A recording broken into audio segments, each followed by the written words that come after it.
DETV Sports Update is powered by DART, Delaware's transit service. Moving forward.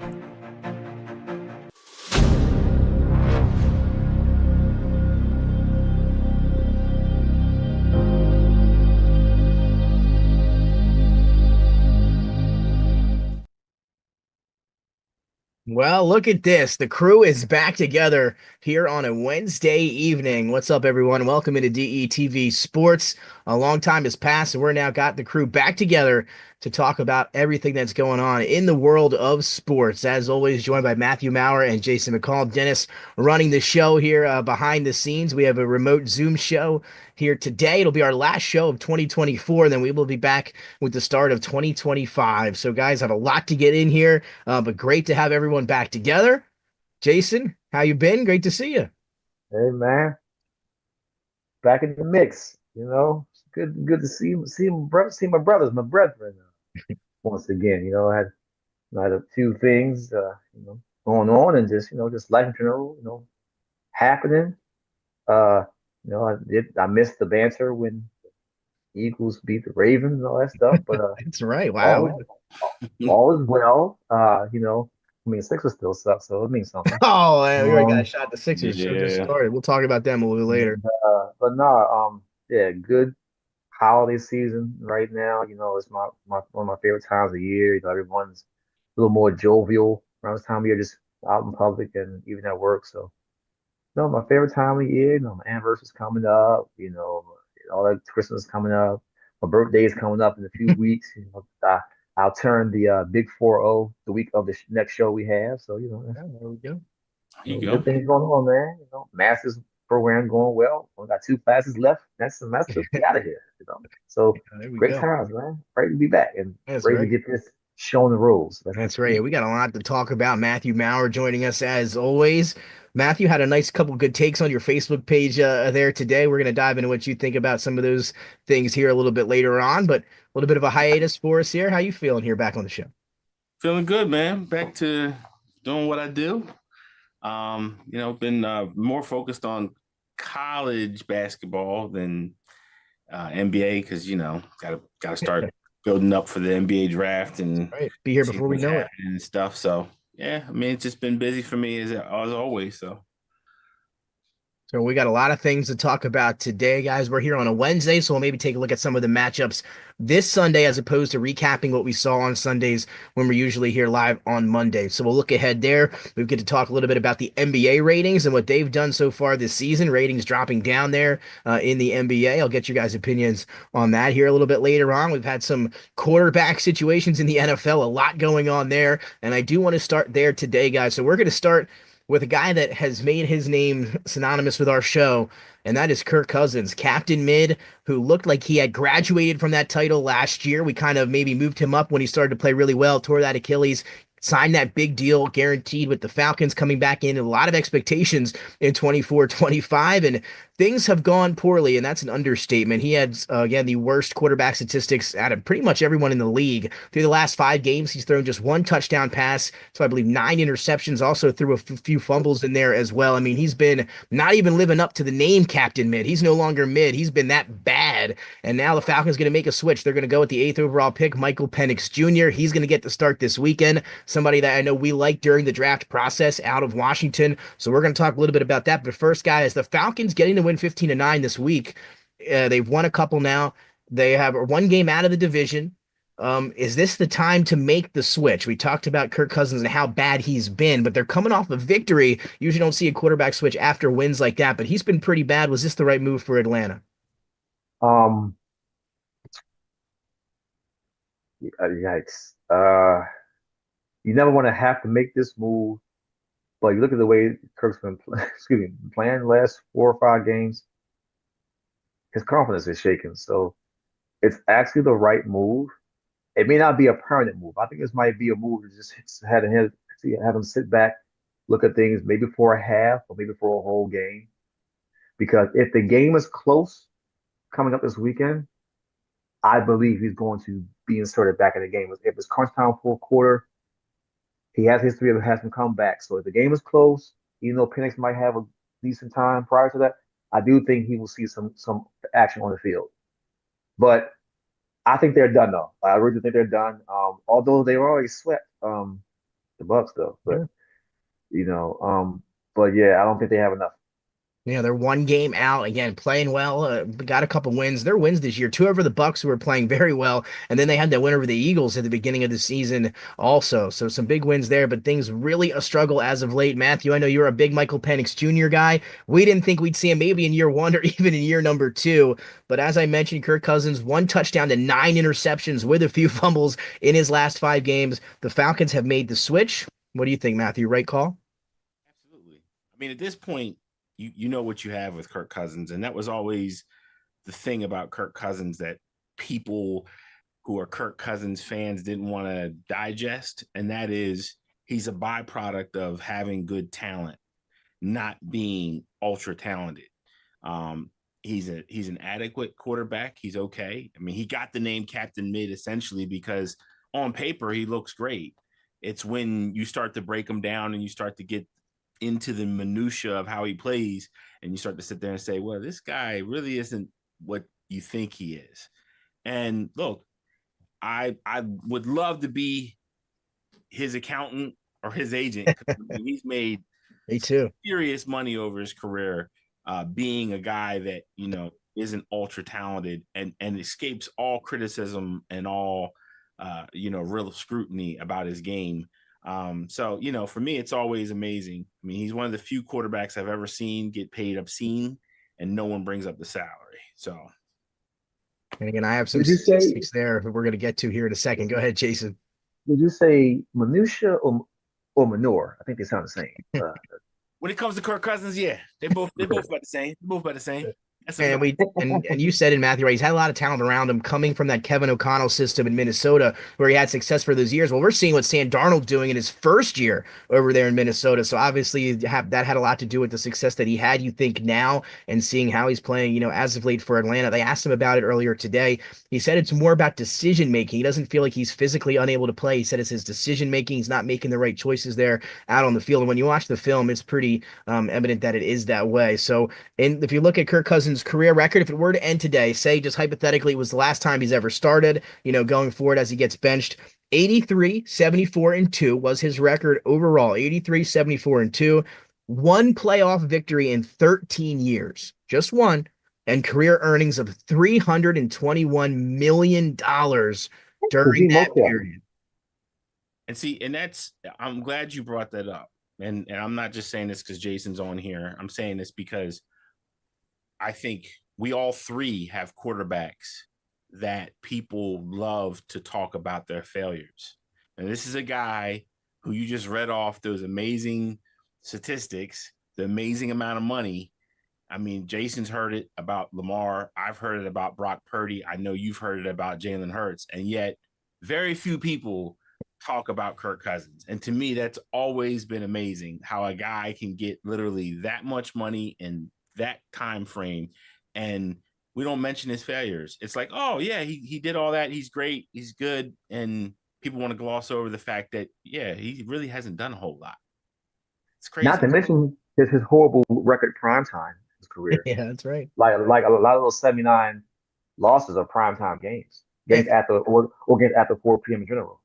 And we looked at the record. It's amazing that his record is only 9 games above 500. I mean, you talk about the one playoff victory, and that to me is the most damning evidence about his career. But then you look at the record, as you guys just said, 84, 73, and 2, or I believe just 11 games, over 500 out of all those years of playing. Again, the statistics not too pretty when you look deep.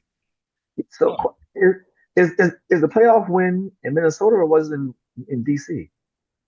I think they got one in Minnesota, right? Actually, okay, yeah, they get one. Yeah, it was Minnesota, yeah, because they lost that miracle game. No, they lost it was Minnesota. I remember now, but I think so. Like Matt said, anybody else would be out the league by now. I mean, we got Cam Newton having to switch careers to being a journalist now when he's won an MVP. He's taken team to the Super Bowl, has multiple career playoff wins. We're talking about the leading rushing touchdown quarterback of all time. And he's sitting at home, but yet Kirk Cousins is still making money, and Cam's arm really ain't that much different than Kirk's. And again, they're on the hook for that contract, obviously, next year and going forward. I believe the rest of this year, he's guaranteed $65 million. And then next year, he'll be guaranteed 28 more million. That's going to be all dead cat money if they get rid of him or trade him. So that's still money that they're going to have to pay. So they will trade him because Arthur Blank, by him being the CEO owner of Home Depot, that's a literally a blank check. So they're going to cut Kirk Cousins at the season. They're not going to trade him. Nobody's going to trade for him. They're going to cut him. Yeah, it could be. That's a good point. Maybe he does get cut. Again, we'll see how much that team going to have to pick up on the contract. But again, Atlanta do a lot of it. So whoever does take him, going to have to pay, I think, a little bit, but not as much as the Falcons are going to have. So they talked to Michael Penix Jr. today as well. He said he was at the Costco buying $1.50 hot dog when he got the phone call that he was going to be the starter. So I'm excited to see Penix Jr. there this year. I kind of think it was the right move. It's weird going to a different quarterback after a win. But I like Penix Jr. a lot. Quick release. I just think the Falcons offense is going to benefit a lot from this change. I mean, it could not be much worse than what it's been for them offensively here through this last stretch of the season. So it's been brutal. And again, last in play action are the Falcons in the league. So again, not a lot of help for Kirk Cousins, but it's evident he's got to take a seat there. His play just not up to par. And now we're going to get a chance to see Michael Penix Jr. here this weekend. So I'm excited for that one. Wait, you see my man Prince is out here buying $1.50 foot long glizzies at Costco, man. That's right. Got the call. What's going on, man? That's what he said he was doing. He's ready to go. Oh man. Well, let's keep it moving here, guys. Another, I believe, quarterback change in Tennessee. We'll spend a little bit of time on this one. Will Levis, not sure how many of us thought he was the answer for the Titans here to start the year. Obviously named the starter to begin the season, got hurt, missed a couple games, named the starter when he was able to return. A tough game for him against the Bengals, the worst defense in the league on Sunday. And now it looks as if, though, Coach Callahan going to take a different quarterback as well. So Will Levis going to go to the bench. Mason Rudolph going to get a start. They interviewed Levis today, guys, and he said, I do still believe I'm a franchise quarterback, and then you can kind of take whether that be there or somewhere else. So I'll ask you guys, and Matthew, I'll start with you on this one. What do you think about Mayo, man? You still got a chance to be a starting quarterback here in the league in Will Levis? Not a chance in hell. I mean, honestly, and I'm glad he's got that confidence, but I'm a firm believer once somebody shows you who they are, the whole idea that they're going to be a reclamation project for somebody else somewhere else, I just don't believe that. I mean, this is a league where the talent is so thin at quarterback that really you don't have time to really wait for guys to develop over a couple years. I mean, this is not a situation like Anthony Richardson where you're getting an elite athlete and you're hoping you can develop those other skills. This is a guy who is supposed to come in ready-made, ready developed. He's supposed to be a steal in the second round. And instead what they have is they have a guy that looks at times like the decision making is bad, the reads he's making are bad. And honestly, this is kind of on Tennessee. They cut the cord really quick with Malik Willis, again, which I didn't agree with. I think Malik deserved a little bit more longer leash. They threw Will Levis in there. He had that one game with Hopkins, and then after that, they just thought that they had themselves a steal. And slowly, each week we see the unraveling of his game. And I think the film is out. I think most people know he's got a great arm. I think most people know his decision making is poor, and it doesn't seem like he can read defenses very well. I know that's taboo to say about a quarterback who's been in the SEC for 3 years, but he don't look like he knows how to read defenses at all. Yeah, not to mention not too shabby at turning the ball over as well. Has some of those Daniel Jones-esque plays that you kind of watch and you go, man, what the hell did I just watch?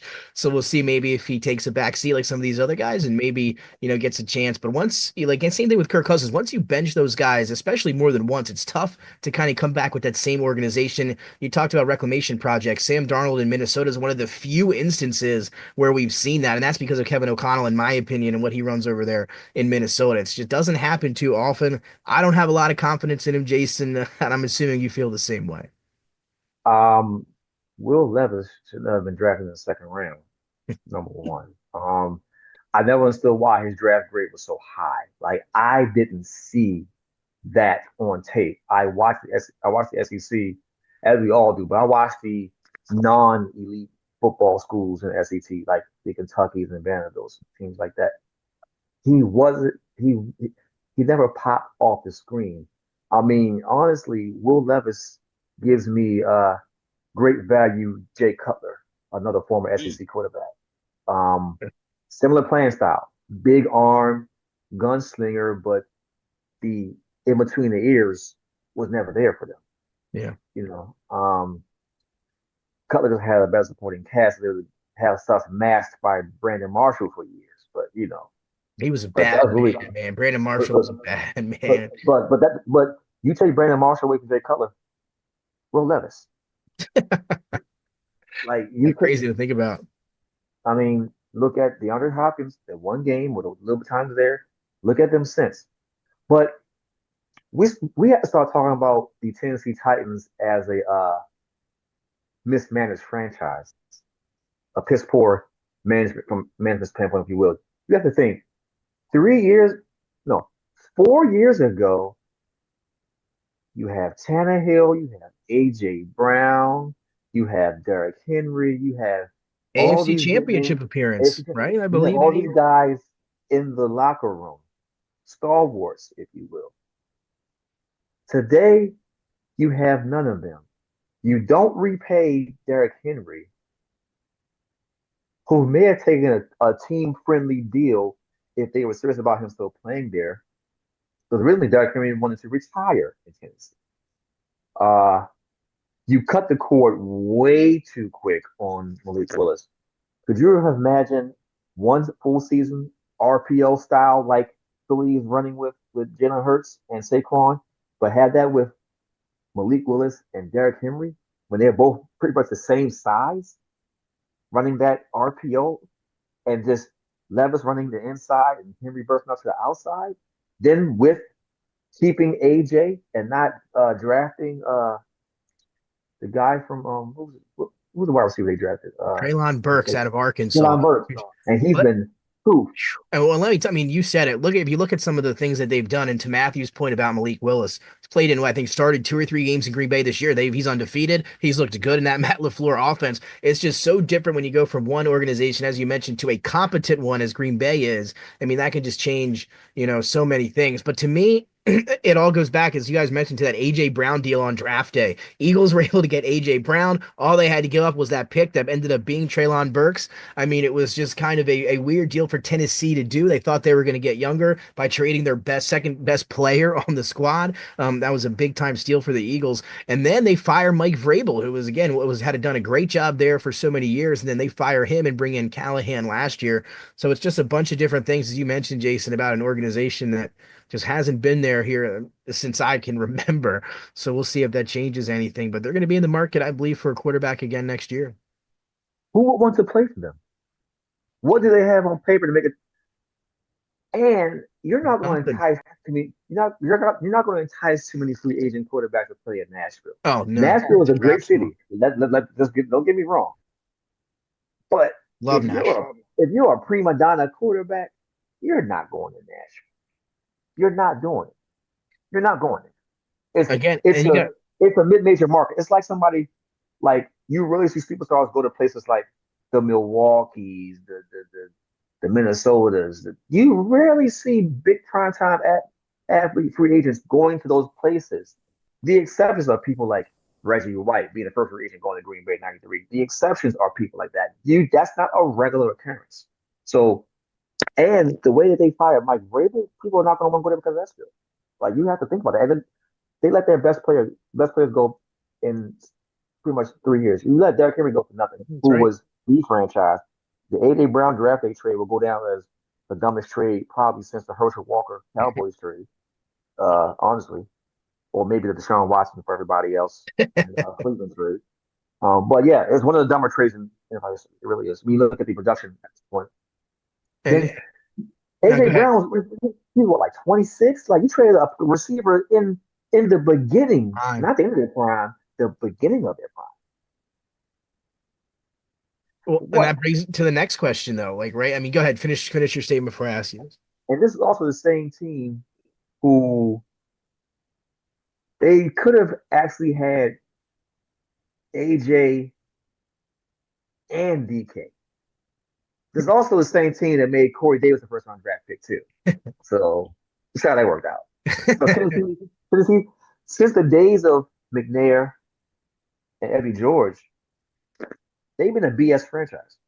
It's been a while now. Literally to those days. Again, it seemed like yesterday they had that one lightning in a bottle run with Tannehill, Derrick Henry, as you mentioned, Jason. But now we're to the point now, if you're the Titans, maybe looking to the quarterback situation, Matthew, are they a team that maybe is going to be in the market for a Kirk Cousins? Like Kirk Cousins is a name that comes to my mind that could end up being a Tennessee Titan next year. Or maybe if they want to fork out the $50 million that Sam Darnold's going to require next year. And I guess that's a whole different situation in itself.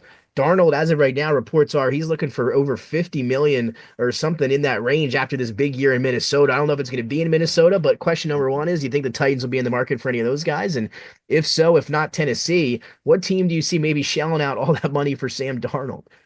So Sam Darnold's going to get the deal like Baker Mayfield did in Tampa Bay and stay because he's going to know that just like Baker, Tampa Bay is built to win right now. If maybe not Super Bowl quite yet, maybe one or two pieces away, but at least a playoff contender consistently. And Baker knew that and got rewarded with some more money than what he would have gotten and a team-friendly deal. I think if you're Minnesota, yes, Kevin O'Connell it seems to be a quarterback guru, but do you really move to uh, JJ. JJ McCarthy this early? That's a good If you don't question. That's going to resign, be the question. if you don't I think because Darnold's what 27, like we're still not talking about a guy that's super old. So you may have unlocked something with Darnold, and you can still have JJ on that team friendly rookie deal regardless.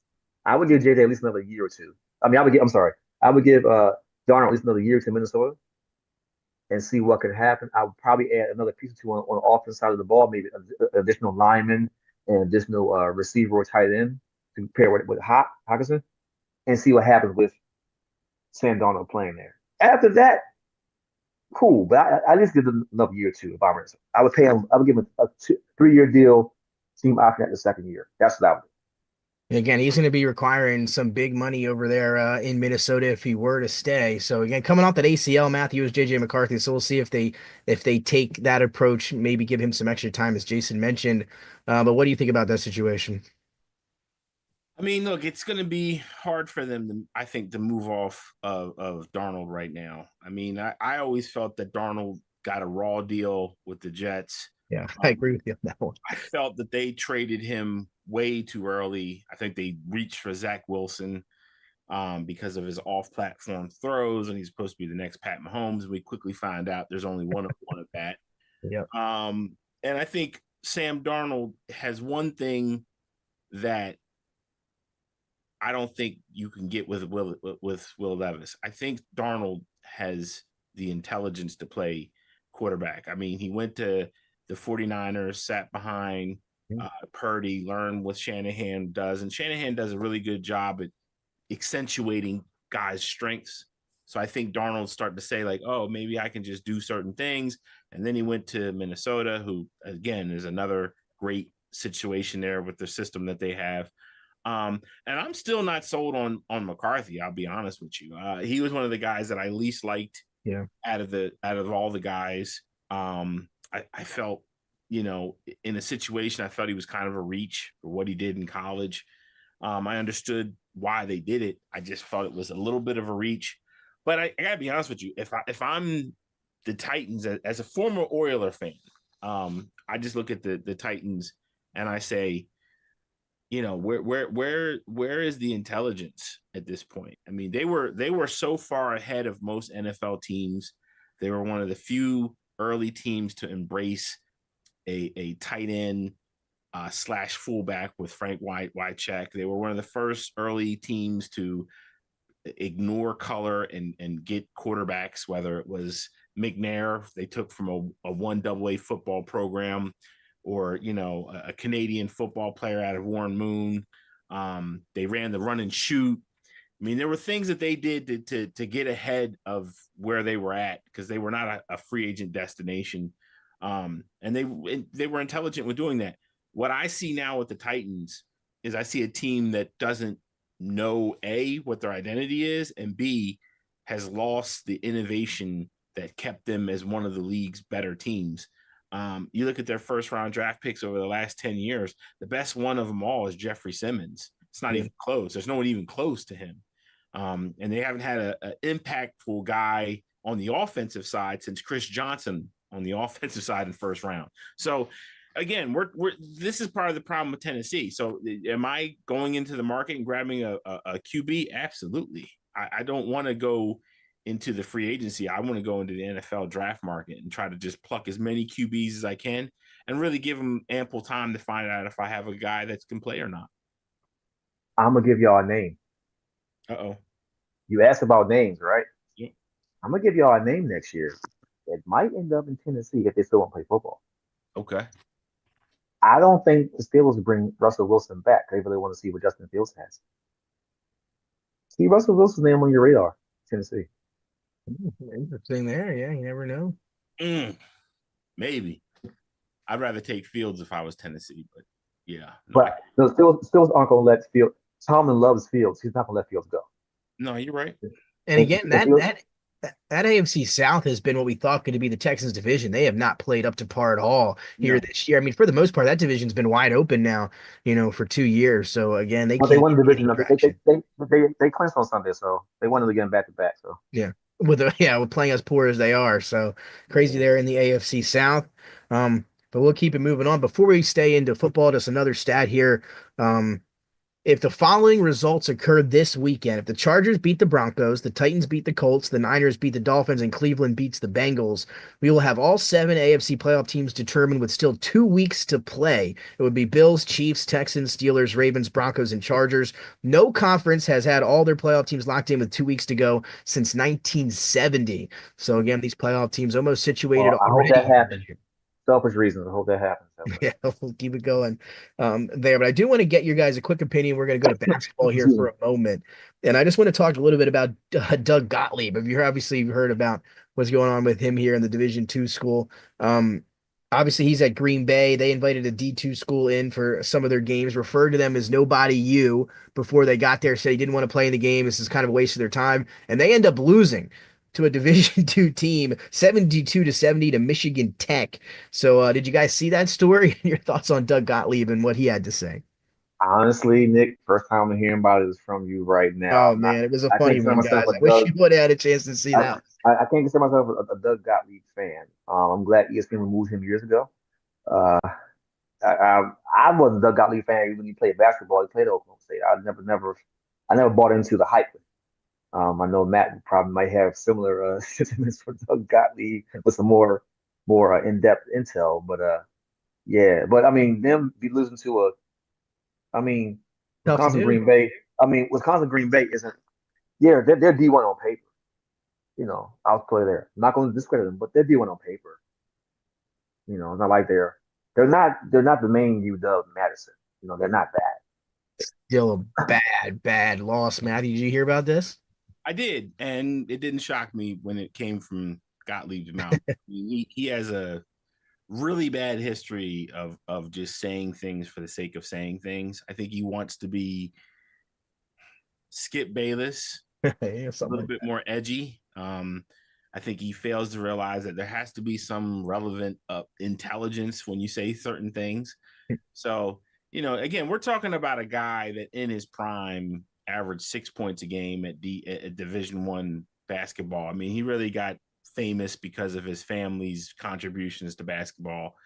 I've always looked at him as a spoiled brat with too much time on his hands. And look, as somebody who's talked to Doug, he's not a guy that comes off as a jerk, but when you read his texts and you read his stuff that he puts out there on social media, you're just like, man, this guy is tone deaf. He just doesn't understand what he's saying and doesn't seem to care about anybody's opinions. And I think it's one of the good things about him, and it's one of the terrible things about him. And if you're going to say these type of things, you got to be ready for the fallout. He tried to defend himself on Twitter again yesterday. Excuse me. But here's the quote from last week ahead of the game He goes, I quote, part of the reason I want to play better teams, it's like 2 degrees outside. It's snowing. I don't really like the idea of nobody you coming in here. What do we learn by playing a game where we're going to win by 20? There's a methodology to it. I'm going to have to adjust moving forward. Well, that came back to bite him pretty good. They did not win by 20, and they did, in fact, lose to Division II Michigan Tech. So he went back on Twitter again today and said, every game in our schedule is a game that we can lose. He continued, and nobody else does that. And now you know why. So I guess he's defending the schedule now there after the fact. But not a lot to defend there for Gottlieb, and a tough loss for his squad there in that one. Moving on. Keep it on. Patrick Mahomes got banged up in the game last week. Guys had to exit with what they're calling a mild low ankle sprain. He practiced in full today. He's good to go for this weekend. The Chiefs, battling with Buffalo for that top seed, but also kind of more focused on the playoff run as they've been in previous years. What do you guys think? Matthew, I'll start with you here. And Patrick Mahomes, do you think that he should be playing this weekend for the Chiefs, or do you think they're going to rest him and maybe get him fully healthy going forward? I definitely would rest him. I wouldn't play him. I think, the Chiefs have become a team where everybody wants to see them lose. And they've become a team that everybody thinks is overrated, and everybody thinks, there's like multiple conspiracy theories that come out. But I'll just say this, and I dare anybody to tell me that they wouldn't be fearful of this situation. As somebody who's been at the end result of him winning 2 titles, let me just tell you this. All the people that say they're overrated, all the people that say, Pat Mahomes is not that great and all that, I'm going to tell you this right now. If he has the ball at the end of the game, ain't none of you guys going to tell me you're sitting there with your team defending him saying, yeah, we got this. I ain't even worried about it. You can sit there. It sounds good. But if I'm telling you, if he got the ball, you ain't sit. When last year during the Super Bowl, when he got the ball, I said it's over. We this ain't gonna go well, because that's the problem with the Chiefs. That's why everybody hates them, because they literally have a defense that keeps them involved in plays. And yeah, I'd agree they get favorable calls. I agree. I think a lot of people get favorable calls. To be honest about it, I think. The brotherly shove is really a rugby play and shouldn't be a legit football play. But then, things happen. At the end of the day, they get favorable calls, and it is what it is. I'm not going to sit there and say they don't, but I will say this: if any of your teams have to defend Patrick Mahomes, and you got 3 minutes left in the game clock, ain't none of you sitting around saying, "Yeah, we got this." Maybe you just want to pack your stuff up and head for the exits. It's a fact. You're not feeling great. That's all I can tell you, because I haven't. I never did. I never did. Oh man, that's the kind of effect he has. But again, Jason, that offensive line has been one of the worst seasons they've had for Kansas City up front, since they lost to the Bucks in that Super Bowl, where they just took Mahomes apart with that pass rush. The reason that they lost his only Super Bowl loss. Offensive line's been putrid for them. Not a lot of help on the way. They moved Joe Tooney, who's been an all-pro left guard. They moved him to left tackle. Was a disaster on Sunday. We saw what happened to Patrick Mahomes. Things are not going well up front for this team, and if we've seen them lose before, it's because they've gotten pressure on them. Do you think that could happen again this year with the way that offensive line has been playing? How confident are you in Kansas City? Until they lose. Until they lose. Yeah. I'm not confident in them, but we're looking at Tom Brady 2.0. Until you beat them, you have to expect they're going to pull something out at the end. Pause. But I do think this might be even though it sounds crazy to say, but even though they're 13-1, this might be the most vulnerable of the Chiefs teams in the last 5 years because of the offensive line. But when playoff time comes and you have to force defense to commit to your style of offense, I think they're going to run the ball more come playoff time. I think they're going to turn into a play action team to loosen up the defenders on their receivers, and 2, to protect Pat Mahomes' ankle, because he's not going to be healthy again the rest of the year. We know that already. Ankle sprains are not going to go away in 2 weeks. They linger and linger and linger until they get extended periods of rest. So They have the first. They'll go pretty much gonna have the first round bye. I think they're gonna still keep the number one seed. They're gonna heal up a little bit more. But until someone goes into Kansas City and beat them, and then win the Super Bowl, like I think they're still feared and the team to beat until that actually happens. And I'm saying that as a Ravens fan, Yeah. knowing that we were one touchdown away from beating them last year, go to the Super Bowl, and a half a toe away from being 1-0 this season, giving them their first loss opening weekend. And Like I know this already. all three of us have some bones to pick with Yeah, Kansas City. literally. That's for sure. They have ruined our years, each one of us, Didn't he our have a years. gimpy wheel against Philadelphia? Yes, he did.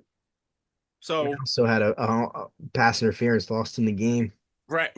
That's right. And yeah, like gimpy wheel or not, like it's hard to beat those guys. And I know it drives people crazy. And people look. I say it all the time. They get favorable calls. It is what it is. I don't know if it's the Taylor Swift effect. I don't know what it is, but they get favorable calls. I'm gonna call it ace to ace and a spade. I'm honest about what I see on the field. So if I have a feeling about it, yeah, I'll say it. So like, regardless of my feelings about Pat Mahomes, the quarterback, I will say it seems the referees do give them preferential treatment on a lot of things, which on top of their defense, which is a top 5 defense, which on top of their quarterback, who's probably the best in the game at closing off games, it's a hard combination to beat. And I'll say also the Chiefs. Some of their players just collect checks during the regular season and are prime time players in the playoffs. Like they always have that one guy that's like okay or so average throughout the year. Then playoff time come, they're like the next big thing. I mean, look at even Pacheco rookie year. Who was this guy? Who's this guy? Win the Super Bowl. Yeah, they Look at brought Juju back, and Juju had the game winning. yeah, That was the pass right. interference was on Juju. They just find guys and are able to make. Kadarius Toney had a touchdown in the Super Bowl. He's not even playing for a team. And Yeah, where he scored a game winning touchdown. Yeah. come from, Nick? That's it. Yeah, we know college. He came that from that would be. And Florida. again, I think Pitts has a lot to do with the offense, and Kirk Cousins has been so bad. Whatever you could talk. Kadarius Toney was one of my biggest misses. I will say I thought he would have a nice career in the NFL. But I think the mental aspect got to him a Well, I little was right bit. behind you with that, so you're not alone. Yeah. I thought Yeah, Kadarius that one's was gonna real sting for bad. a while, but he Yeah. was signed with the Browns a few weeks ago, was cut a week later. He played 2 snaps in that game. One was a penalty, and one he missed a block. So it has not been great for Kadarius Toney here as of late. So we'll see. I don't know if we'll ever see him for another team again. But let me ask you quickly before we move on: Chiefs or the field for the Super Bowl? I think Field. the Super Bowl is going to be Eagles versus the Chiefs, and I think if the Eagles continue to do what they've been doing, I think they'll get the title this year. Oh, hey, that would be You, nice. What a you got Monday show Dennis. that would be. Dennis, you better clip this right now. I ain't never heard that on Matt Mouth. You better clip this. I mean, again, I'm not. I say what I see, and what I see with the Eagles is I see a team that has weapons. As long as they got Saquon Barkley, who look again. I said this weeks and weeks before everybody else caught up. Give Saquon Barkley the MVP. I don't even understand if this is even a conversation. I know people want Josh Allen and people No. saying all these other things. I'm telling you right now, Saquon Barkley has impacted the Eagles probably more than any player I've seen in a long time go to a team and really change everything. Makes him so hard to guard. He's averaging like 6 yards a carry right now. I mean, to me, he's electrifying. There's nothing he can't do. I don't see why it's even a conversation.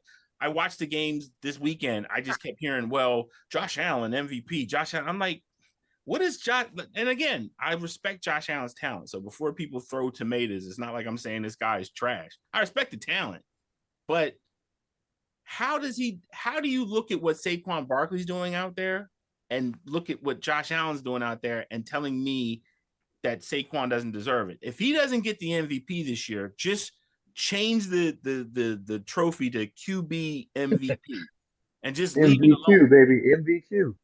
Most valuable quarterback. That's the trophy. And I my quarterback's still running for it. He has better numbers overall. The turnover interception TDs interceptions ratio over Josh Allen. But I went to the Ravens Eagles game. I saw Saquon break that run for the touchdown in person. I've seen Saquon Barkley play 3 times.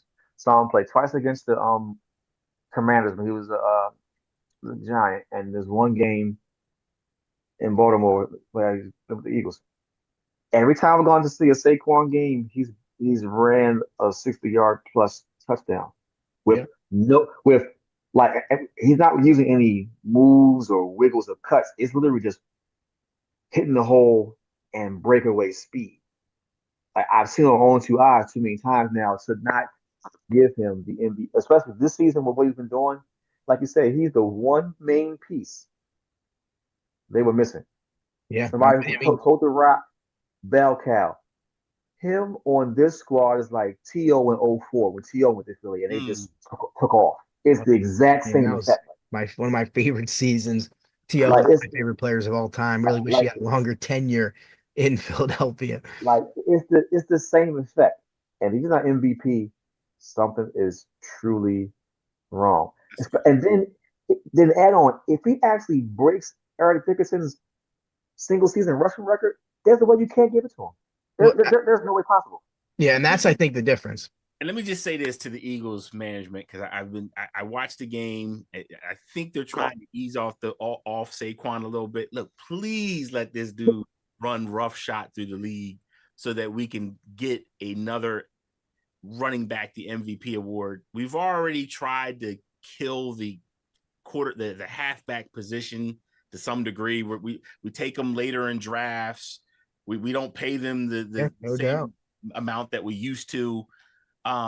Look, there's no reason to let off the brake. Let this guy keep running because I don't know if we're gonna see this again. Like I gotta be honest with you. When I watch Saquon, and look, I know people are gonna hate to hear this, but like it's the only guy in my mind I can conceptualize in terms of power, grace, strength, the way he moves in those lanes. The only person I can think of is like he's like Barry Sanders-esque. And I'm not saying he's Barry Sanders, but I'm just saying like I haven't seen him take any hits this year where it's like, ooh, like everything is like people are wrapping him up. No one's trying to do the like, and then look, and Jason, I'm not trying to crap on your guy, but no one's done the Cooper DeJean Henry hit. Like no one's done that to Saquon. So it's like he's not taking hits. He's making video game type moves. Like again, like I'm seeing a running back that I haven't seen like this since I was a kid, man. Like this guy he's doing some stuff, man. So I hope people are enjoying what they're seeing because I don't know if we're going to see this again for a long time. I mean, this guy is doing something like we ain't seen since like AP or something we ain't seen since like Barry. Like that's the only names I can equate to what I'm seeing, or LaDainian Thomas. That'd be the other one. But like, I give you one better. I'll give you who I see when I see Saquon run and the way he runs, the way he can hit the hole, and his pass catching ability. I see Marshall Faulk, but he's a faster Marshall. Right. But I see the vision and the hands out the backfield. This is this is Indianapolis Marshall Faulk we looking at. Right. Well, I mean, to go back, just we all sat here in August and there was a lot of people out there that didn't want the Eagles to sign a running back, no matter who it be for that much money. And Saquon was a part of it. Some people didn't like that move. I know all three of us were all for it. And it worked out for the Eagles. It turns out this year, all the teams that went and got those star running backs that were a little bit older, something that Matt was talking about, it's been diminished. Those positions have been diminished. This year, you see the Packers go out and get Josh Jacobs. The Eagles go out and get Saquon Barkley. And the Ravens go out and get Derrick Henry. And they're the top three rushers in the league. So again, maybe we're seeing a change there. We'll see if that one more guy. You forgot one more guy. I'd also would throw Aaron Jones in that with yes, Aaron Jones. Yeah, he's been doing marvelous 12-2, right? Minnesota 12-2. He's a big part of that as well. And just to go back here to the MVP, I'm obviously a little biased. I think Saquon would be or should be probably the MVP, but the last 2 weeks for Josh Allen, I just don't see it happening, unfortunately. If he breaks the record, maybe he's got a chance, but Vegas telling us he does not. So Josh Allen minus 900 to win the MVP right now, followed by Lamar Jackson, and then Saquon plus 1,800. So he's sitting there in that third spot, not looking like he's going to get there. Josh Allen, guys, in the past 2 weeks, 900 yards, 10 touchdowns, 0 turnovers. Go ahead. He plus what? What are 1,800. we Let me talking go about? put money. Let me go. I'm gonna put money. I'm gonna go put $10 on Saquon MVP right now. I just said put Yeah, 1,800. Go and do yeah, that real quick. But see, that's the problem I have with the whole MVP voting. So basically, we're saying that Saquon has to do something that's record breaking, and Josh just or quarterbacks in general just have to do something that they're having a good year. Like yeah. That's that's true. the issue I have. To me, and people have asked me like in other sports. And look, I'm not saying that sports are connected, but in my eyes, I've always believed that you grade it on performance and you play it on who's the best team. I think Saquon Barkley is the best player on the best team in the NFL on top Yeah, of the performances. So, like, to me, I don't understand, like, even and again, everybody's been balling that we named. Josh Allen's been balling, Lamar's been yeah, balling, no doubt.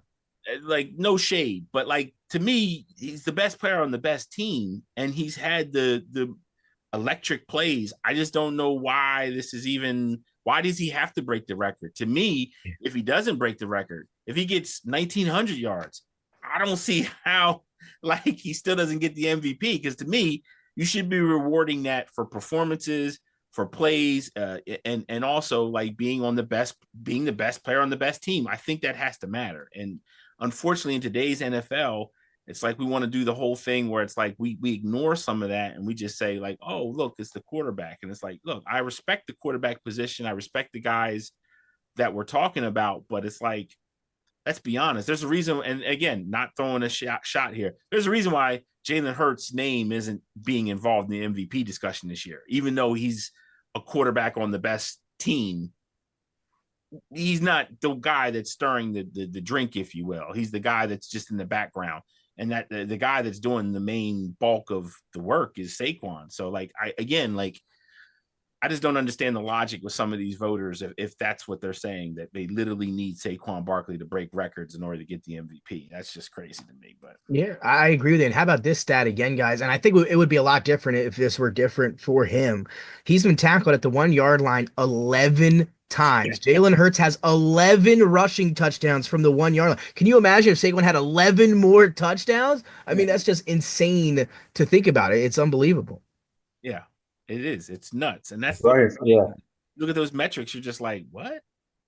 I mean, can you imagine 11 more touchdowns? I mean, he might be at the top of that MVP race, no matter what Josh Allen has done. But I want to ask you guys this. I gave you the first three: Josh Allen, Lamar Jackson, Saquon Barkley. Who do you think is fourth in Vegas for the MVP voting right now? Joe Burrow. Sam Donald. You know what? It should be Joe Burrow. I agree with you, Matthew, but it's not because they've lost so much. He's at like 7 or 8. Darnold is in sixth, so two guys ahead of him. Jason, a good guess. But another guy, I think you guys aren't gonna like. You guys aren't gonna like this one. Fourth, he's a quarterback. Jared Goff. Jared Goff, fourth in the MVP voting or MVP odds as it stands right now, right behind Saquon Barkley and in front of Patrick Mahomes. Yeah, I'm good on But how do you think about Yeah. Patrick Mahomes sliding in there at number 5? Interesting. Obviously, the stats haven't been there for him, but they continue to win games. So again, that's just the Patrick Mahomes effect. But yeah, sitting there, Jared Goff grabbing that 4 spot. that. I'm good. I'm good. Sorry. Odds though for the offensive player of the year, Saquon minus 500 to win offensive player of the year. So again, if he's not able to take home the MVP, hopefully he can grab that favorite for offensive player of the year right in front of Jamar Chase. So that'll be a battle here through the final weeks of the season. All right, guys. Quickly though about the Sixers, Jared McCain, it was announced that he tore his meniscus. Things not going well for Philadelphia. Jason, I know you're probably happy about that with you being a Celtics fan. Matthew, I want to ask you though and get your opinion quickly here on the state of the Philadelphia 76ers and Joel Embiid. Seems like there seems to be an issue, with maybe him and the fans, him and the organization. Not really sure, can't really put a finger on it. A lot of people throwing out there that maybe he's not going to be a Sixer next year going forward, dealing with different injuries. They now lose the only bright spot they had this year, which was the rookie Jared McCain out of Duke. I just want to get your overall opinion, as a fan looking in and also as an analyst. So what do you think about what the Sixers are going through right now? I mean, honestly, I need somebody to sit Joel Embiid down and just have him understand you're you're dealing with some of the best fans, but you're also dealing with fans that have expectations. This is the same group of fans that cheered Fultz when he had his little thoracic, was it the outlet? That's right. Wow. Syndrome. Like they didn't boo him, and he never became the best player at being number one, right? It's the same group that cheered for Andrew Toney when he had the devastating shin splints. It's the same group that dealt with Charles Barkley's controversy. But the thing about Philly, and Joel Embiid, I think maybe he missed that memo, is they more than anything demand that you play when you can play. And play hard. And play hard. I mean, again, this and again, I know his name gets lost because with the metrics, and we got stupid people out here who've never picked up a ball that have kind of like degraded Allen Iverson. But the one thing that Allen Iverson did is he played, and he played hard. Oh, no doubt. Yep. And he played injured, and people saw the bumps that he got hit. And that's literally the fan base that grew up watching. You're 7 foot. Allen Iverson was 5'11" on a good day. Okay. On a good day. About what? 170 pounds? On a good day. That man weighed number 165. You're 285 pounds, maybe 300, and you're 7 foot. And you went out and you told people, yeah, I ain't playing back-to-backs no more. This is the same group that waited for you when you 3 years. Right. And now you're saying to them, when you know that your prime is starting to shrink, nah, I'm good. Wait a minute. To the fan out there who did all this, who's seen all this, who's lived all this, you're now telling them you have a problem with them? No. You forgot the contract you made when you became a Philadelphia 76er. No matter, and I know people don't like to talk about it, but when Jason's a Baltimore Ravens fan, we have people that are Steelers fans, we have people that are Philadelphia Eagles fans. There's a standard. And when you sign those contracts, you got to know, like, look, I'm going to be judged a certain way because the culture of this organization has been a certain way. I mean, favorite team, people talk about this with is Miami Heat. Miami Heat, like, yo, you got a certain way we play, and you got to play this way. We're going to demand this of you. And Philadelphia is like that. So for Joel Embiid to think he's going to go in there and change people's expectations and change fans' culture that they've been raised on because he won the MVP one time, nah, bro. That ain't happening. That's a bad Joan, and they ain't going to go for it. So, respect to Embiid. I mean, look, me and Jason talked about this. We feel that, when he's properly motivated, he's as good, if not better, than Jokic. And I know we got a lot of hate on that, but like that's how much I believe in Embiid when he's motivated. He's a exceptional offensive talent and plays defense a lot better than Jokic does. I know people look at Jokic's passing, but there's a reason why me and Jason said what we said.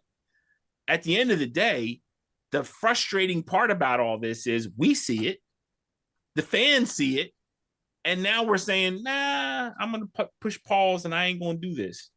So now everybody's expectations, everybody that's seen this happen is now we got to sit there and say, well, no, guess we can't do this. I don't know, man. I feel bad for Embiid. I don't think he realizes the damage that he's done. And let me just say this one last piece, and then I'll let Jason go.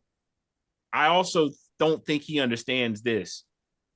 What that media person wrote about his brother was out of bounds. But that ain't Philly fans. Yeah. That was one person in Philadelphia media who said that. That was nobody else. So when you say you have a problem with Philadelphia, Philadelphia didn't never told you about your brother and how you should feel about your dead brother. That was that guy who somehow made a poor correlation in that article. That's with you and him to talk about. That has nothing to do with Philly. That has nothing to do with Philadelphia fans. Agreed. That is a personal thing with that writer. And unfortunately, I think Philadelphia as a whole was taking a brunt for that. So this is a This is a very sensitive subject for me because in the modern NBA, Joel is my favorite center. I've been on record saying this plenty of times. And like to Matt alluded earlier, when healthy, I'm taking Embiid over the Joker 9 out of 10 times. I am. I know what I see. I know what we've seen when he's healthy. Again, this is another case of the problem with the player being in between the ears. This is Joel's problem. These Sixers started a whole campaign for years called Trusted Process, trying to tank to get a player such as yourself at the caliber. You are the process starter. They waited 3 years for you to heal from a back injury that most people who are a center do not get drafted with in the first round.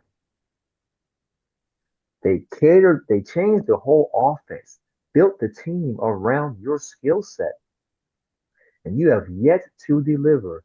You have not got this team out of the second round, albeit injuries or lack of effort or whatever the case may be. Where Kawhi You Leonard have shot. not you have not been the guy that the Sixers have needed.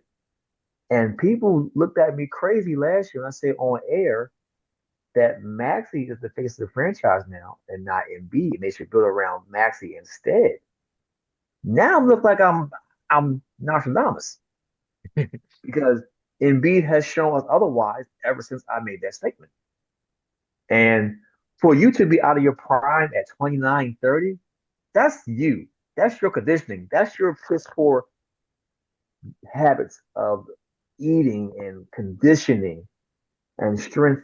And if you know you've already had your orbital bone broken before, wear some goddamn goggles. Do something to prevent these things from happening. Like play a style of ball that you can actually work with. Stay out the 3 point line. Get your big ass in the post. No one can guard you one on one. No one in the NBA can legit say they can guard and be one on one from 15 feet in.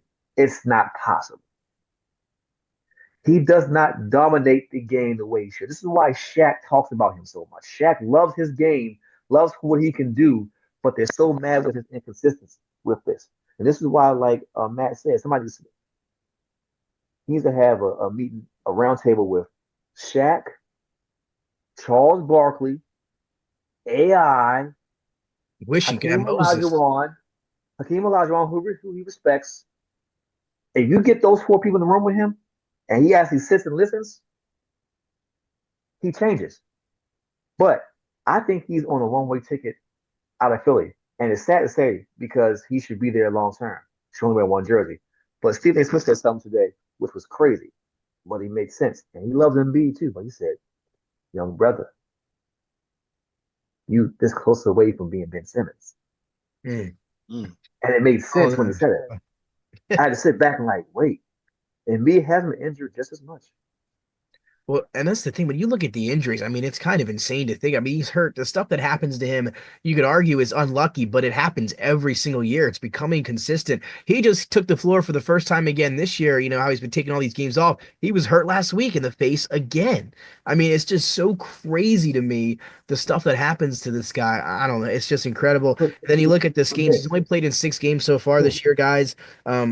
Averaging 20 points per game, 41% from the floor. That's by far the lowest in his career. 7.7 rebounds, 3.8 assists, and also shooting 16% from three. So the numbers are down across the board. Again, he's only played 6 games, so take it for what it is, but things not looking good for Embiid and the Sixers going forward. Again, we all had high expectations. Paul George, Maxey, Embiid, McCain with the rookie, how he looked early on, but things kind of falling apart here as of late for Philly.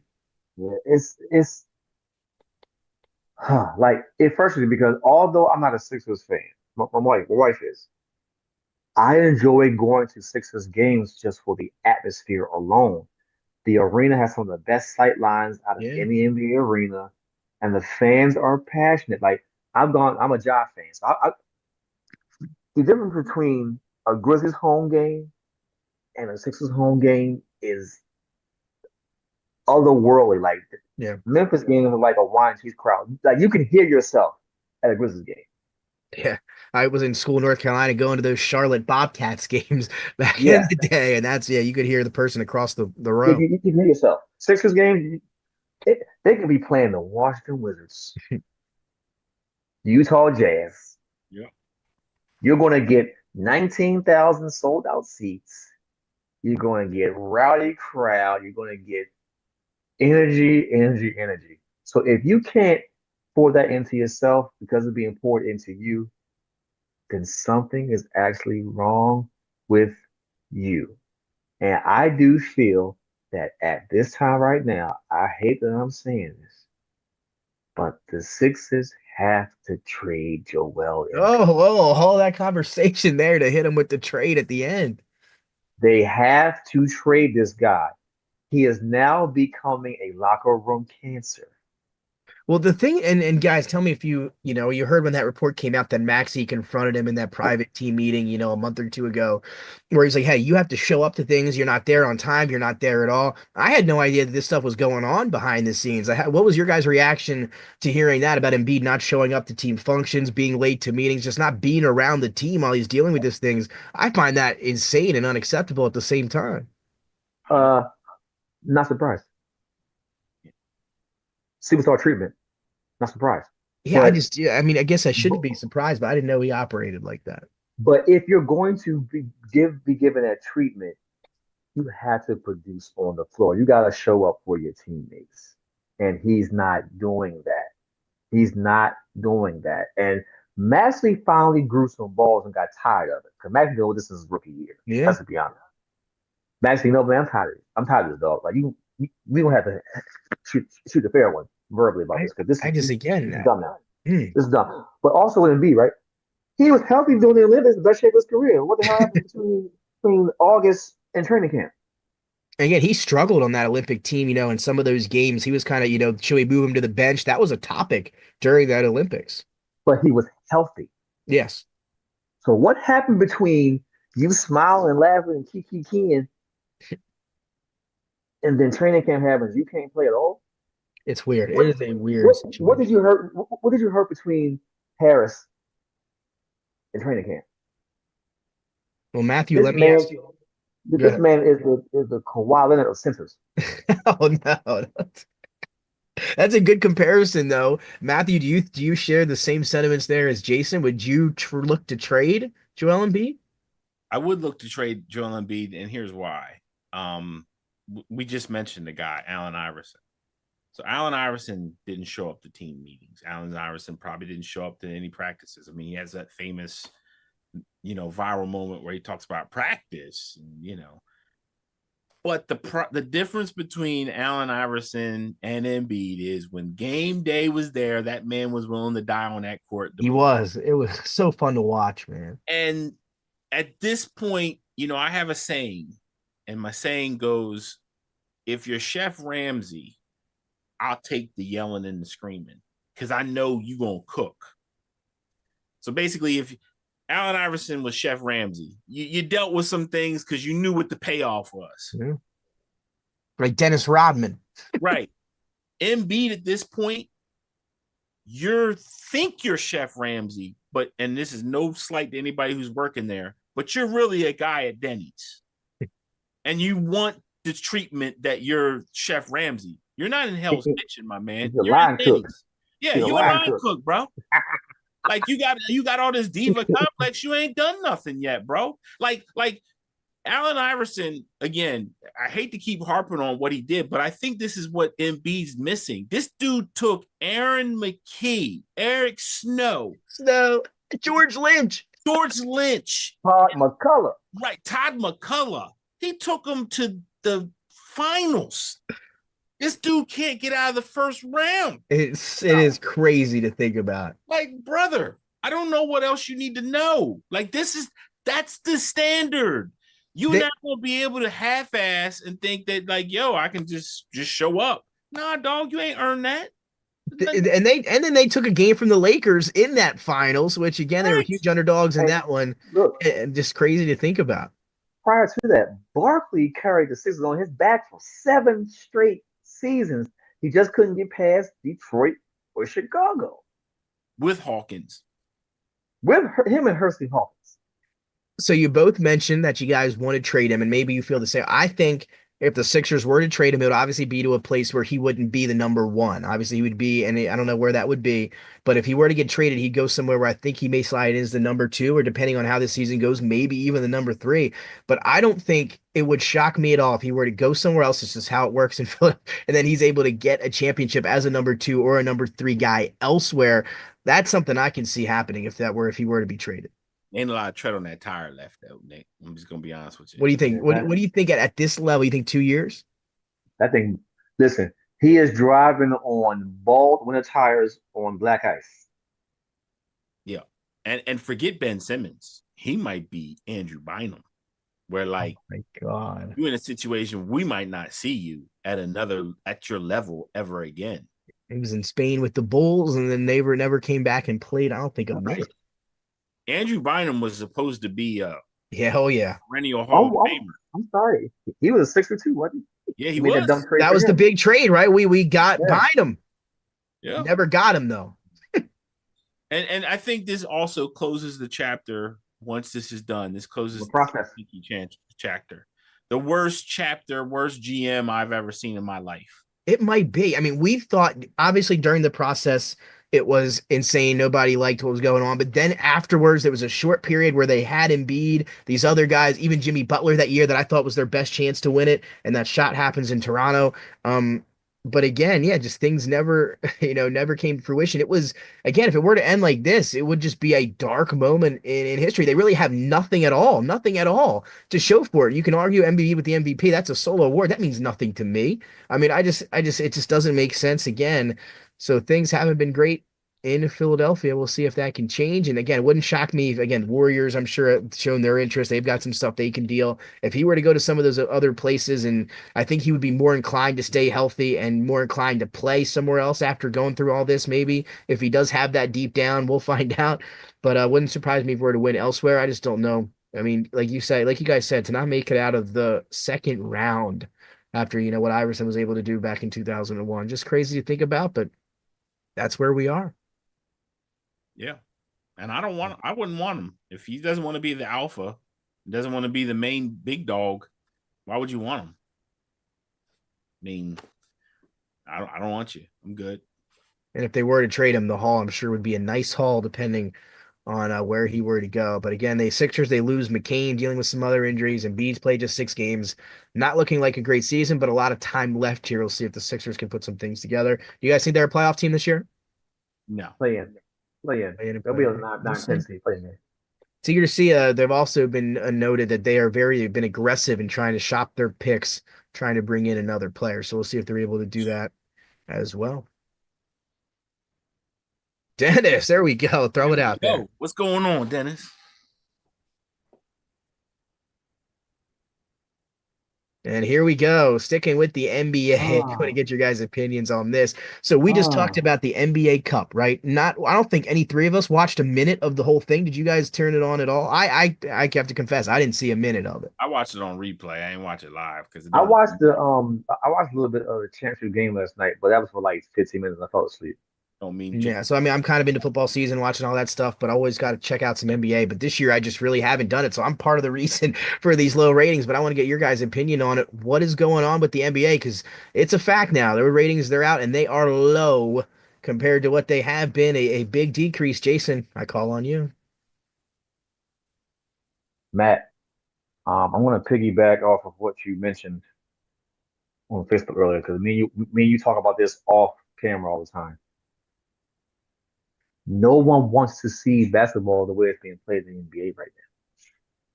We're seeing teams, including my beloved Celtics, we're seeing teams average 60 plus 3-point attempts per game. That is not basketball at its purest form. It's not basketball at all. It's just 5 people running around 3-point line, shooting threes and hoping they go in. This is what every team is doing. No team is exempt from this shooting style, except for maybe the Nuggets. They don't have any 3-point shooters to average that kind of stuff. The offensive style of play right now in the NBA is atrocious. and the lack of um, calls being made as far as traveling, Oh, gee. 3 seconds, and you took away hand checking years ago. No one can play real defense in this era of the I NBA. think they could call travel on every possession. I mean, the stuff that I've seen, it's incredible. It's, and the product is just watered down. Like this is not your brother's NBA. This is not your '90s, early 2000s NBA, and that was talked about then. But this era compared to that is like the golden age, if you will. Like it's and then it's too many games, or too many. It's too many like media markets. Like you can watch a game on ESPN, you watch a game on TNT, you can watch a game on your cell phone, you watch a game on your laptop. It's too many ways to watch a game too. So if I got all these options to watch a game, I might not tune in all. If I don't watch the NBA on TNT because there's 2 games here, or a game of the week on NBA or NBC, that I'm missing my game. It's it's oversaturation, and then they keep playing with the All Star format, which is a joke. The NBA is just a hard game to watch. There's no player development anymore. You come in, you're a one and done. You start a team. You don't win in 3 years. They trade you. No loyalty. You're done. That's what's wrong with the NBA, from my opinion. Just some stats here, Matthew, before we dive into what you think. The ratings in the NBA are down 48% over the last 12 years and 28% this year alone from last year. I mean, those numbers are kind of staggering, Matthew. What do you think? I mean, this is a daily fight on my Facebook page. I was gonna say, you've been talking about this for a while now. Yeah, I think the problem with the NBA product right now, and it's bewildering to me because, as somebody who was raised in 80s and 90s basketball, what I see now isn't basketball. What I see now is open gym. I mean, these guys are literally 5-on-5 open gym. Just to give you just a little backstory, I mean, when I was scouting when I first started scouting back in '98, and then all the way through the 2000s, we always talked about defense when we did scouting reports. We talked, now no one talks about defense now because it's literally been legislated out of the game. And when you create a product that allows no defense, no physicality at all, and you're telling athletes that not only we're going to put you in a situation where there's no there's no physicality, there's no anything, you just free to come down, pull up, shoot. It's like people talk about skill. Oh, this era is so skilled. This era is so skilled because you literally can't touch anybody. You literally can't. The open space is so open now. Like, people hate to talk about it because they think people are crapping on the today's era of player. But dude, if you gave Michael Jordan this situation, and screw Michael, any player that was getting 20 plus in the 90s, Yeah, no give doubt. him this situation, it's going to be nasty. Clyde Drexler. I mean, it don't have to be Michael Jordan might average 50. Mitch Richmond. I mean, you're putting guys in a situation where I can't touch you, I can't hold you, I can't bump you. All I can do is wave my hands in front of you and hope you that miss. you miss. What are we talking about here? And defense is part of the issue. And then the other issue is you're making up stupid stuff because you think that that's the problem with the game.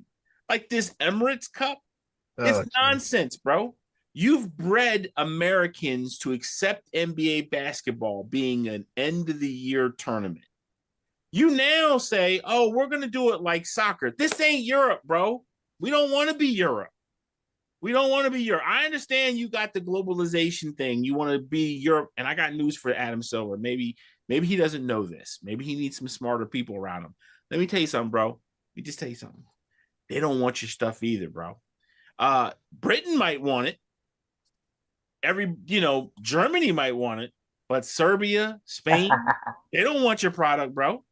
They like basketball physical. They don't like this little fluff and duff stuff you guys do. Maybe the Frenchies like it, sure, maybe.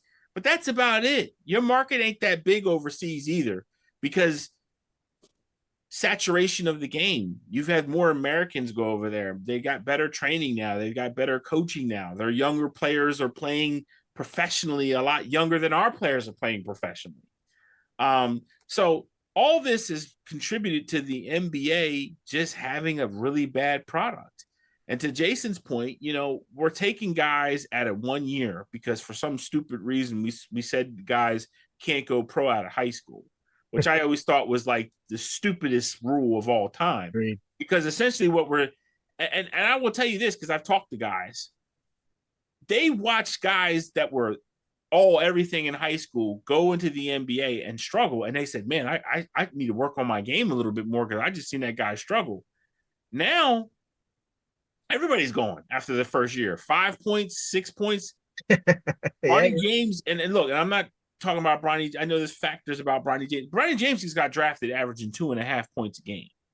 Like, this is how stupid we've made the NBA draft now. We're not even drafting the best players. We're drafting who we think is the best potential or who we think has the best upside or marketability. Yeah. Yes, great point. That's what I'm saying. Like, we're not even drafting the best players at this point. We're just saying, yo, you're more marketable. I'm taking you. That was it. So, like, this is the game that we've had now. And now I got guys coming on my post saying nonsense. And it's like, dude, this isn't making sense. Are you watching this? Are you really entertained? Does this really move the needle for you? And if you're being honest, no, it doesn't. It's just a bad product. I agree with everything you both had to say. That's going to be a nice clip there for social media because I think you're absolutely right. Well, guys, we're going to wrap it up. One last thing before we head out of here. Again, our last show of 2024. So again, thanks to everyone that has tuned in along the way. Guys, the Lions have been kind of the red hot team in the NFL for most of the year, but they just cannot keep up with these injuries. Defense has been just decimated entirely. Hutchinson, Anzalone, I mean, you name it. And now it's starting to affect the offensive side of the ball. David Montgomery out for the year. He's going to be placed on IR potentially. They're going to get another third opinion before they do it. But looks like they're not going to have him the rest of the year. Injuries piling up for a Detroit Lions team that was on the fast track to the Super Bowl. What do you guys think about Detroit now? Do the Eagles your solo favorites now in the NFC, or do you think the Lions can still do it? They always were to me. Okay. The Lions will not end up number one. That we know that. But it might not be the Eagles either. We're still forgetting that Minnesota is also 12-2. We're forgetting that. Crazy. I think Minnesota might sneak in to the number one seed, and the Eagles will be at 2, and then the Lions drop to 3. That's what I see happen. Hey, Eagles have gone on the road to Minnesota in the playoffs before. Worked out for them there in 2017. They had. The Eagles have also had a first round bye and lost to Philly too. So that's why I was like, they might want to just keep playing. All right, who do you guys got in the NFC? Matt, I know you're with the Eagles. Of course. Jason, how do you feel is your team to win the NFC? I'll take the field. I don't know. I'll take Yeah. the field. I don't know because a lot of these teams are Dr. Jekyll and Mr. Hyde. Yeah, it's been a weird year. Mr. Hyde can show up at any given time for any of these teams. You know what? I'll go out on a limb. You're gonna sound crazy saying it. I'll say Green Bay. Don't hate it. Have that ticket in now. My Super Bowl prediction there early on in the season, as I never like to take the Eagles, but hoping they end up there. But Green Bay, not a bad football team so far this year. Again, that's going to be interesting to see how those, again, 3 teams in the NFC North with those kind of records. Could be the best conference or best division in football this year. All right, guys, closing words here as we are exiting out. Last show of 2024. Some big matchups this weekend. It starts with the Chargers and the Broncos on Thursday Night Football tomorrow. But closing words as we wrap up here on our last show of the year. I just want to say shout out to Lil Cuz, Michael Kelly Lawson, 5-year player at UNC Charlotte as a linebacker. Last night, Little Cousin declared for the 2025 NFL draft. Anyone that's willing to draft this young man is going to get a hard worker. He comes from great family. We're very close knit overall. Our family's huge, so You know, he has a lot of fan support. He won't be off the rails, and he's a productive football player. He was a top-ranked recruit by 24/7 coming out of high school at Graham High School in North Carolina, and he, like I say, played 5 years at UNC Charlotte, and he has tape. There you go. I think So Alex Highsmith out of UNC Charlotte as well. He's a heck of a linebacker and pass rusher there for the Steelers. Yeah, we'll be keeping up with his career going forward. And if I'm at the Combine Indian, I'm gonna have to say hello to him there coming up in early March. Matthew, final words, please wrap up. Yeah, so look, I have to do it because it's my college in football. So I gotta do this. I gotta talk about this real quick. So I already know where we're going. DJ Ugali declared for the draft. And I gotta be honest with you. I don't get it. And there's numerous reasons why I don't get it, but more importantly, the concept of declaring for the draft at the quarterback position when your career has been so underwhelming, I don't get. This is the number one recruit at the quarterback position coming out. He's a 5-star blue chip guy, signed with Clemson. Okay. The heir to Trevor Lawrence. Correct. Had everything, the table was set at Clemson. He left. People said, oh, it was because of the O-line. Because this other thing, too. People love to make excuses for guys when they don't do well. So he didn't do well there. He's mediocre, I guess you could say. He was mediocre. He might not even have been mediocre. He was close. Yeah. And people said, well, Clemson's bad offensive line. So Clemson, the 2 years he played at Clemson, he was sacked 40 times. That's not terrible O-line, but it's not great. Okay. He goes to Oregon State. Has a decent year, only got sacked 11 times. I heard people say, yeah, that O-line still isn't great in Oregon State. I'm like, what are you talking about? I have one of the best O-lines in the in college football. He only got touched 11 times. It's like won a game. Like, what are you talking about? Goes to Florida State. And again, this goes to what we just talked about with Embiid. There's a certain standard when you sign with certain programs. He signed with Clemson just after they got Trevor Lawrence. He should know what the standard is going to be at quarterback play. Coming off a title. Yeah, title. Same thing with Florida State. You know what you going to be. You got to be better than average when you go to Florida State and you play QB. Okay. Throws a dud, plays 5 games. What? I want to say 4 touchdowns, 6 interceptions. I mean, the guy was a train wreck, was not good at all. And look, I'll be honest with you. Florida State had a myriad of problems. It wasn't just him. The O-line was terrible. They had other things going on there. So I'm not going to put it all on him. But what I am putting all on him is what I saw in tape, which was unable to process things and just poor decision-making when the pressure's on. That happened just right now because the pressure was on. He had to leave Florida State. Maybe he goes to a division, FCS. Maybe he goes down a level. Either way, he was talented enough. He could have got a bag somewhere else with somebody else with an ideal. Chooses to declare for the draft. And I got to be honest with you. When guys do that, I don't know why they do it other than just to do it. It doesn't make a whole lot of sense to me. And look, do I think some GM somewhere might grab him in the 7th round? Maybe. Maybe there's an idiot out there that's going to take that roll of the dice. But if he does, he's doing it because there was once upon a time where this kid was a 5-star blue chip Mr. Everything. He's not doing it because of the college tape. He's doing it because of what he perceives as the pedigree still alive, and it's not. Wasn't alive with Mitch Opstein. It wasn't alive with Olsen at UCLA, Brett Romar at Sam Houston. It wasn't alive with a lot of guys we can keep naming. Ron Prowlis. Sometimes guys just are maxed out at high school and they just don't continue to push forward in college. It happens all the time. Yeah. I make this a mystery. Just a bad choice at the end of the day for me. And again, I don't know where he's going to get drafted. It's funny that you bring up DJ Uiagalelei because he was somebody that I've kept up with, like you mentioned, since Clemson. I mean, he was a top guy coming out. He was supposed to be the heir to Trevor Lawrence, coming off a national championship. Clemson, one of the premier programs. It was them in Alabama for that 3-4 year stretch. I mean, he was the next big guy. And then each year playing at a different school and just watching him, it didn't seem like he was getting better, each and every season. He's such an interesting story. It's going to be interesting to see where he goes because, like you said, somebody's going to take him. I'm not sure it's going to be a late round pick, but somebody's going to take him with the size and all that and think they can coach him up. What I've seen on tape, I'm with you. I don't like anything I've seen from DJ Wangale. Again, nothing personal, but just as you mentioned, the tape not great for DJ. And again, it's bowl season, championship matchups for the 12 college football playoff coming up this Friday and Saturday. And of course, we'll be more breaking down the draft as we get closer to April. So going to be a fun time coming up. Well, for Jason, Matthew, Dennis, and myself, wrapping up our final show from 2024. We will see you in 2025 here in a few weeks. Everyone have a Merry Christmas and a Happy New Year.